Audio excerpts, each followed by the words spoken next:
y Venustiano Carranza es nombrado presidente. 1917, nace un nuevo México. Una nueva constitución finalmente establece una fuerte regulación sobre las tierras. Pero Carranza no emprende reformas sociales importantes.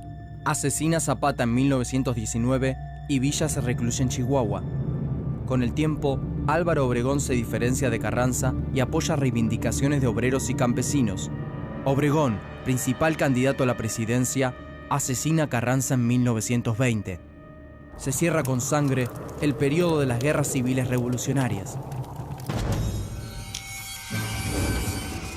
1920. La paz. Cerca de 1 millón de mexicanos ya han perdido la vida. Obregón normaliza la vida institucional y reordena la economía, mejora la educación pública y le da un intenso apoyo a las artes. El agitador, por Diego Rivera, 1927. Del porfirismo a la revolución, por David Alfaro Siqueiros, Mural, 1960. Pero es recién a mediados de los años 30, cuando Lázaro Cárdenas, otro general de la revolución en la presidencia, se hace eco de las demandas postergadas y promueve una relación estrecha con grandes sindicatos obreros. Cárdenas finalmente consuma la principal promesa revolucionaria y promueve una extensa reforma agraria. Así, en su capítulo postrero, la revolución deja latir el grito sordo de miles de mexicanos. Tierra y libertad.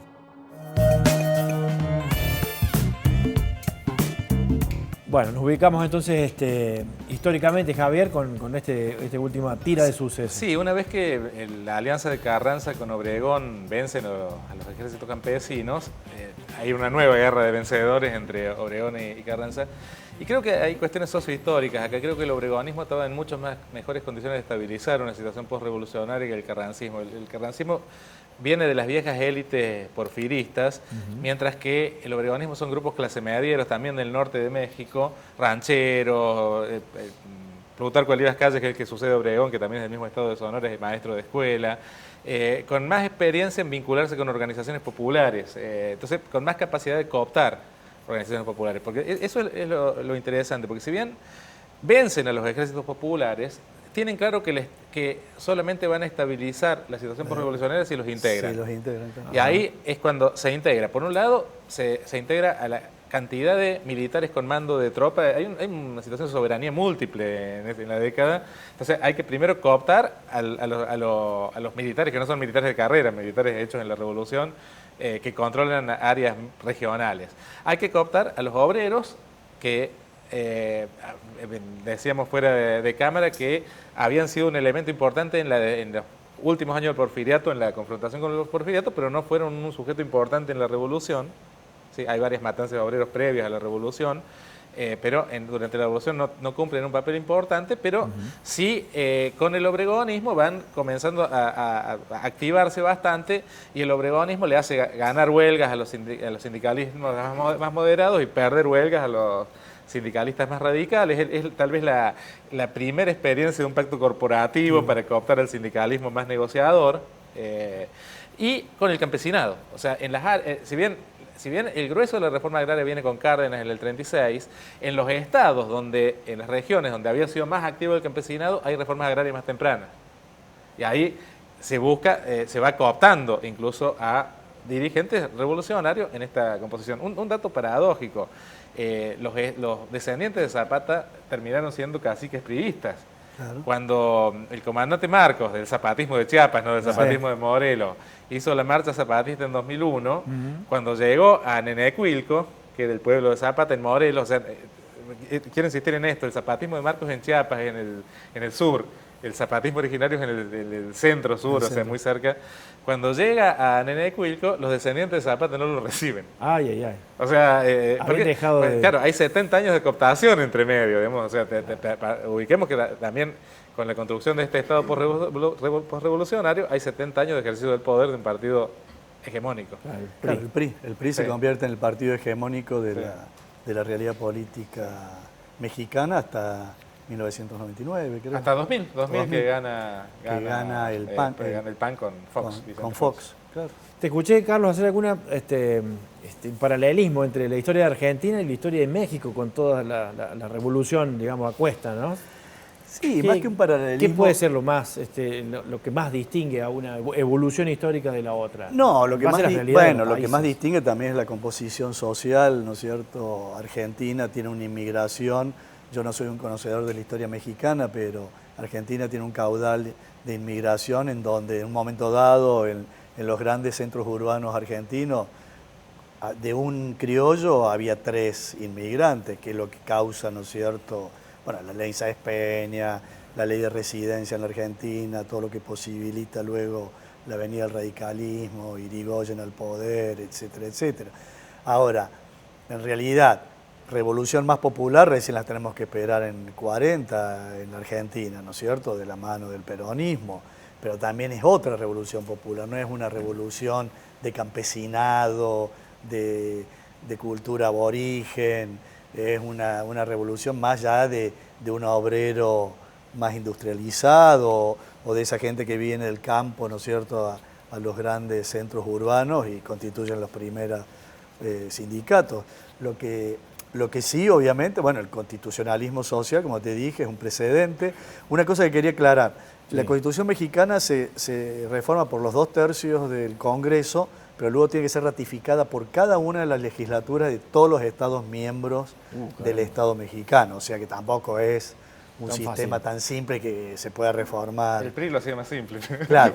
Y luego, bueno, otro dato importante politológicamente hablando, que con Cárdenas, bueno, se inicia tal vez lo que es tenido como un modelo paradigmático en donde frente a una estructura democrática o una democracia entre comillas, hay un partido único, ¿no es cierto?, a diferencia de lo que es un Estado totalitario, es decir, el PRI gana cuanta elección hay desde Cárdenas hasta el año 2000, que el sistema mexicano pasa a ser bipartidista y ahora ya con la asunción pronta de López Obrador ya se puede decir que es un multipartidismo. Podría pasar a ser un multipartidismo limitado, ¿no es cierto? Y tal vez López Obrador tenga en su componente ideológico y programático mucho de esas revoluciones como la de 1917, ¿no? ¿Esto aparecerá en las campañas electorales? ¿Citarán a Pancho Villa? No, digamos, es como decía el colega de México, referentes. digamos, o sea, hay como una cristalización de la revolución, o sea excepto el PAN, que son las élites pre-revolucionarias, tanto el PRI como el PRD y ahora Morena se disputan el sentido de la revolución, se autorreconocen como los herederos, pero digamos el PRI obviamente con 70 años de burocratización y de un Estado muy autoritario y a la larga el primer impulsor de las reformas neoliberales en México, que empezó con la Madrid, con Salinas de Gortari. Pero o sea, en el discurso de la Revolución Mexicana está permanentemente presente. Se los congeló en el panteón a los héroes revolucionarios. Pero también lo que puede ser funcional, congelar en el panteón, a veces también tiene fisuras. No es casualidad que gran parte de la dirigencia de lo que fue el PRD primero y Morena ahora, que sería la centro-izquierda mexicana, salen del ala izquierda del PRI. Bueno. O sea, el mismo Chautemoc, el hijo de Cárdenas, y López Obrador también tiene un pasado en el PRI. Claro, y se abre un poco porque pierde dentro de la estructura del PRI, que se vuelve más neoliberal, y están todos estos que son más revolucionarios, más progresistas, más inclusivos por lo menos. Hay algo que no he preguntado ni siquiera a Darío, tampoco desde México, pero que me gustaría saber. ¿Hubo algún tipo de injerencia de los Estados Unidos en la Revolución Mexicana? Varias. A ver, en primer lugar, bueno, la crisis de 1907 en Estados Unidos es uno de los elementos que termina de erosionar la legitimidad del porfirismo. Digamos. Claro. Recordemos que estos regímenes oligárquicos, la población les da una carta blanca con el autoritarismo en la medida que garanticen estabilidad y progreso. Con las crisis se suele poner en cuestión el autoritarismo de los regímenes oligárquicos. Entonces, primero hay una crisis que influye. Después, con la restauración porfirista de Huerta, hay una disputa con Estados Unidos que llega a tomar el puerto de Veracruz. Después, ya en la etapa de la Guerra de los Vencedores, Pancho Villa ingresa en el territorio norteamericano, ingresa violentamente, y ante eso Estados Unidos organiza una expedición punitiva. ¿Sí? Y además de estos hechos puntuales, recordemos que esto también es contemporáneo de la Primera Guerra Mundial, donde también Alemania manda sus emisarios, Estados Unidos le ha quitado una porción importante de terreno 70 años antes a México. 60 y pico años antes a México. O sea, también los juegos diplomáticos vinculados a la Primera Guerra Mundial tienen intervención acá. Obviamente México no va a romper con Estados Unidos porque hubiera sido suicida. Tiene estos tiroteos puntuales en algunos momentos y Carranza y Obregón también tienen mucha disputa con Estados Unidos en torno al petróleo fundamentalmente. O sea, que es otro elemento que, si no me equivoco, también está en la Constitución. También está en la Constitución. También que debe ser la primera que lo introduce. Que lo introduce. Sí, el petróleo. Un recurso natural increíble, ¿no? Sí. Y ahí hay mucha disputa con las transnacionales norteamericanas. No es casualidad que ahí es cuando empieza a despegar el petróleo venezolano. Claro. En el contexto de la Revolución Mexicana. Qué va. Cuántas cosas que van derivando de una cadena de sucesos importantes en México. Le agradecemos a todos la presencia, ha sido un placer. Por favor, gracias a ustedes. Fantástico. ¿Cuánto sabe esta gente, por favor? Bueno, señores, nos encontramos mañana a las 21 aquí en Debates. Hemos hablado de la Revolución Mexicana. Gracias.